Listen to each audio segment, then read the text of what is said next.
ہے ہر درد کی دوا ہے صلی علی محمد، تعویذ ہر بلا ہے صلی علی محمد۔ جو مرض لا دوا ہو اسے کھول کر پلا دو، کینسر ہو، کڈنیاں خراب ہو، پھیپھڑے خراب ہو گئے ہو، ہاتھ پیر کام کرنا چھوڑ دیے ہو، میرا دعویٰ چیلنج ہے، ڈاکٹروں نے لا علاج کر دیا ہو، وہ یہ نسخہ اپنا لے، جو درد لا دوا ہو اسے کھول کر پلا دو، کیا نسخہ شفا ہے صلی علی محمد۔ سبحان اللہ سبحان اللہ سبحان اللہ۔ جنت مقام ہوگا، دوزخ حرام ہوگا، قسم سے جنت مقام ہوگا، دوزخ حرام ہوگا۔ میرے سائز کو دیکھیے، میرے پتلے پن کو دیکھیے، میرے سائز کو دیکھیے اور کہیے کتنا بڑا بڑا دعویٰ کر رہا ہے، حقیقتاً قسم کھا رہا ہوں، جنت مقام ہوگا، دوزخ حرام ہوگا، سب کے لیے نہیں، اس کے لیے جو پڑھ کے مر گیا ہے صلی علی محمد۔ سبحان اللہ سبحان اللہ۔ مقام ہوگا، دوزخ حرام ہوگا، جو پڑھ کے مر گیا ہے صلی علی محمد۔ دوستوں میں گفتگو کو شروع کرتا ہوں۔ یہ پنڈال لگایا گیا ہے، روشنی لگائی گئی ہے، کمکمے لگائے گئے ہیں، یہاں کے نوجوانوں نے پورا دن نہیں بلکہ ایک ہفتہ پہلے سے محنت کرنا شروع کر دیتے ہیں۔ مسجد کو سجایا گیا ہے، گھر گھر میں جھنڈیاں لگائی جاتی ہیں، لائٹنگ کیا جاتا ہے، ڈیکوریشن کیا جاتا ہے، یہ مائک ہے، یہ اسٹیج ہے، اس میں خرچ ہوا کہ نہیں ہوا؟ خرچ ہوا ہے۔ سوال یہ ہے کہ کہیں یہ فضول تو نہیں، کہیں یہ بیکار تو نہیں گیا؟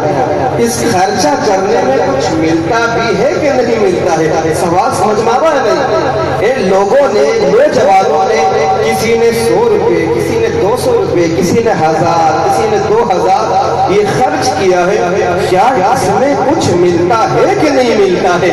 اس کا کچھ اجر ہے بھی کہ نہیں ہے؟ کہیں یہ بیکار تو نہیں گیا ہے؟ تو میں اسی کو سمجھانے کی کوشش کروں گا۔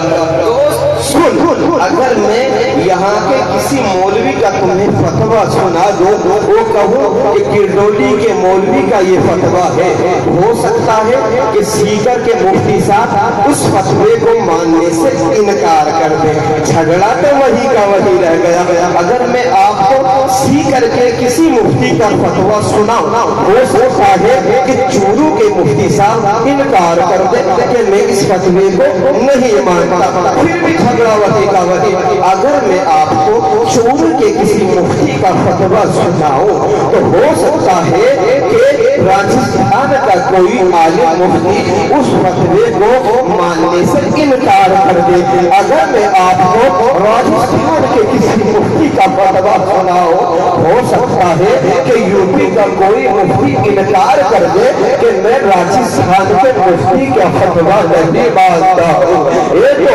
اگر میں آپ کو بریلی کے علماء کا فتویٰ سناؤں تو ہو سکتا ہے دیوبند کا مفتی یہ کہہ دے کہ میں بریلی کے مولوی کا فتویٰ نہیں مانتا ہوں۔ اگر میں آپ کو دیوبند کے کسی مولوی کا فتویٰ سناؤں تو ہو سکتا ہے بریلی کا عالم کہہ دے کہ میں دیوبند کے فتوے کو نہیں مانتا ہوں۔ جھگڑا تو وہی کا وہی رہ گیا ہے۔ آج میں آپ کو ایسے مفتی کا فتویٰ سناؤں گا جس کو دیوبند کا بھی مانتا ہے، جس کو بریلی کا بھی مانتا ہے، جس کو سیکر کا بھی مانتا ہے، جس کو چورو کا بھی مانتا ہے، جس کو راجستھان کا بھی مانتا ہے، جس کو انڈیا کا بھی مانتا ہے، جس کو پاکستان کا بھی مانتا ہے، جس کو ایران کا بھی مانتا ہے، جس کو افغانستان کا بھی مانتا ہے۔ شرط یہ ہے کہ اس کے دل میں ایمان ہونا چاہیے، اس کو بریلوی بھی مانے گا،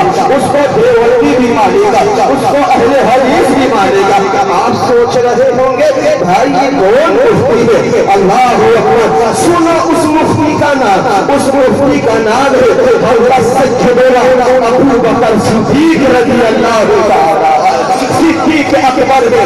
اللہ اکبر، ہر ایک مانتا ہے وہ صدیق اکبر ہے۔ رسول اکرم صلی اللہ علیہ وسلم کے ہجرت کا موقع تھا، صدیق اکبر ساتھ مصطفیٰ پہاڑیوں پہ چل رہے ہیں، میرے آقا کہیں پتھروں پہ چل رہے ہیں، مصطفیٰ کے قدموں پر پتھر لگ رہے ہیں، قدموں سے خون نکل رہا ہے، صدیق اکبر سے دیکھا جا گیا، یارے عرض کرنے لگتے ہیں، اے میرے مصطفیٰ، اے میرے آقا، تیرے کاندھوں پر آپ سوار ہو جائیے، اے مصطفیٰ آپ کا چلنا مجھ سے دیکھا نہیں جا رہا ہے، آپ کریم ارشاد فرماتے ہیں، اے صدیق میں تیرے کاندھوں پر نہیں رہتے گا، صدیق اکبر نے عرض کیا، قدموں کو چھوڑا، ماتھوں کو چھوڑا، عرض کرتے ہیں، اے مصطفیٰ آپ میرے کاندھوں پر بیٹھ جائیے، مصطفیٰ میرے کاندھوں پر بیٹھ جائیے، یار کار کی بات کو صدیق اکبر کی بات کو مصطفیٰ نے مان لیا ہے، آپ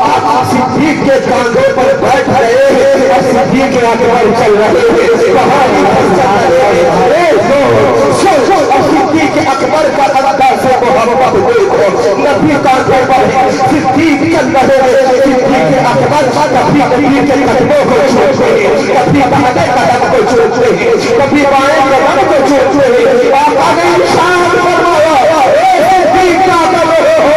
صدیق اکبر عرض کرتے ہیں، اے مصطفیٰ میں اپنی معراج کر رہا ہوں، آقا ارشاد فرماتے ہیں، صدیق اکبر یہ میری معراج کیسی ہے؟ صدیق اکبر نے عرض کیا، اللہ تعالیٰ نے جانا یہ آپ کی معراج ہے، اور آپ کے قدموں تک میرے ہوٹوں کا جانا ہے، صدیق کی معراج۔ نعرہ تکبیر، نعرہ رسالت، مسلک اعلی حضرت، جشن آمد رسول، سرکار کی آمد، نعرہ تکبیر، نعرہ رسالت، اے آقا صدیق اکبر میرے ماں باپ آپ پر قربان ہو جائے، صدیق اکبر یہ گرڈولی کے نوجوان آپ سے پوچھنا چاہتے ہیں کہ ہم نے دنوں رات محنت کی ہے، کمکمے لگائے ہیں، شامیانہ لگایا ہے، علماء کو بلایا ہے، دعوتیں کی ہے، اے آقا صدیق کیا اس پر کچھ ملتا بھی ہے؟ آپ نے نبی کی خلوت کو دیکھا ہے، آپ نے نبی کی خلوت کو دیکھا ہے، آپ نے نبی کی شام کو دیکھا ہے، آپ نے نبی کی صبح کو دیکھا ہے، اے آقا صدیق آپ نماز پڑھتے تھے نا، مصطفیٰ کے چہرے پر نثار ملا کرتے تھے، آپ قرآن پڑھا کرتے تھے نا، مصطفیٰ کو دیکھا کرتے تھے، اے صدیق کے احباب ضرورت بتا دو کہ ڈولی بھر پوچھنا چاہتے ہیں کہ میلاد میں خرچ کرنے پر کچھ ملتا بھی ہے کہ نہیں ہے؟ سنو صدیق اکبر فرماتے ہیں، یہ پوچھنے ہو کچھ ملتا بھی ہے کہ نہیں ملتا ہے؟ آقا صدیق ارشاد فرماتے ہیں، من انفقا درہمن علی قرآن مولد نبی صلی اللہ علیہ وسلم کان رفیق فی الجنہ، صدیق ارشاد فرماتے ہیں کہ جو میلاد پر ایک درہم خرچ کرتا ہے کان رفیق فی الجنہ، وہ جنت میں میرے ساتھ ہوگا۔ سبحان اللہ، سبحان اللہ، سبحان اللہ، سبحان اللہ۔ کیا فرمایا؟ جو میلاد پر ایک درہم خرچ کرتا ہے تو وہ جنت میں میرے ساتھ ہوگا۔ اعتراض وہ سوالوں کا جواب بھی بتلا دوں جو آپ کے ابھی تک ہوئے بھی نہیں، اور اگر ہونا باقی ہو تو یہ سوالوں کا جواب انشاءاللہ دیا جائے گا۔ تو صدیق اکبر ارشاد فرماتے ہیں، کانا رفیقی فی الجنہ، وہ جنت میں میرے ساتھ ہوگا۔ آؤ چلو اور آگے چلتے ہیں، پیارے کیا دیکھتے ہو؟ عمر فاروق کے دربار میں چلتے ہیں نا، اللہ وہ عمر فاروق رضی اللہ تعالیٰ عنہ آقا ارشاد فرماتے ہیں کہ اگر میرے بعد کوئی نبی ہوتا تو وہ عمر ہوتا۔ مصطفیٰ ارشاد فرماتے ہیں، آسمان پر جتنے ستارے ہیں اس سے زیادہ کبھی میرے عمر کی نے کیا ہے۔ آقا عمر حق کے ساتھ ہے، حق عمر کے ساتھ ہے۔